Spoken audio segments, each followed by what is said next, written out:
સૌથી પહેલા સમાચાર મહીસાગરથી આવી રહ્યા છે। અહીંના લુણાવાડાના સરકારી ડોક્ટરને ફરજ મુક્ત કરવામાં આવતા સેવા નિવૃત્ત કરવામાં આવતા ખળભળાટ મચી ગયો છે।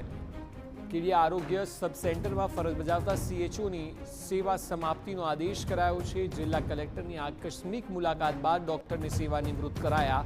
સબ સેન્ટરની મુલાકાતમાં ગંભીર ક્ષતિઓ જણાતા નિર્ણય લેવાયો અને મુલાકાતમાં એક્સપાયરી ડેટવાળી દવાઓ મળી આવતા કાર્યવાહી કરાઈ છે।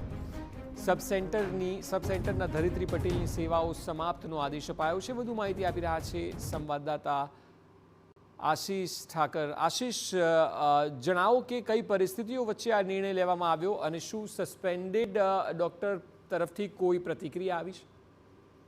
જી અક્ષર, જો વાત કરવામાં આવે તો આ જન આરોગ્ય માટે સરકારી દવાખાનું હોય છે અને ત્યાં લોકોને સસ્તી અને સારી સેવાઓ ઉપલબ્ધ કરવામાં આવે તે માટેનો સરકારનો એક પ્રયાસ છે। જ્યારે ત્યાં કલેક્ટરે આકસ્મિક મુલાકાત લીધી।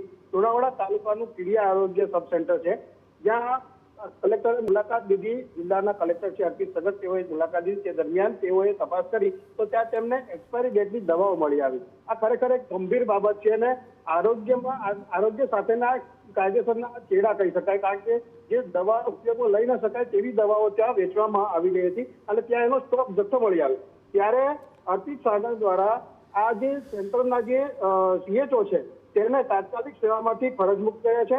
ધરિત્રી પટેલ કરીને CHO ત્યાં ફરજ બજાવી રહ્યા હતા અને તેઓ પણ તે વખતે ઉપસ્થિત હતા। ત્યારે આ ગંભીર ક્ષતિ સામે આવી છે। ત્યારે કહી શકાય કે જિલ્લાના કલેક્ટર દ્વારા ખરેખર એક ખૂબ સારો નિર્ણય કરવામાં આવ્યો છે, જેના કારણે આગામી સમયમાં ક્યાંય પણ આવી ચૂક થતી હોય તો એ સુધરી શકે અને જે સેવા આપવાનું કાર્ય છે, જે લોકોને મફતમાં આરોગ્યની સેવાઓ મળી રહે છે, તે સારી રીતે મળી રહે અને સારી દવાઓ ઉપલબ્ધ થાય।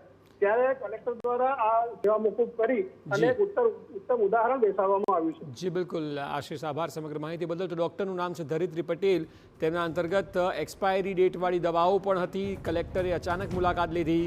દર્દીઓના સ્વાસ્થ્ય સાથે આટલું મોટું જોખમ અને ડૉક્ટર તરીકે આ ખૂબ મોટી બેદરકારી છે અને એટલા માટે તેમને તુરંત ફરજ મુક્ત કરાયા।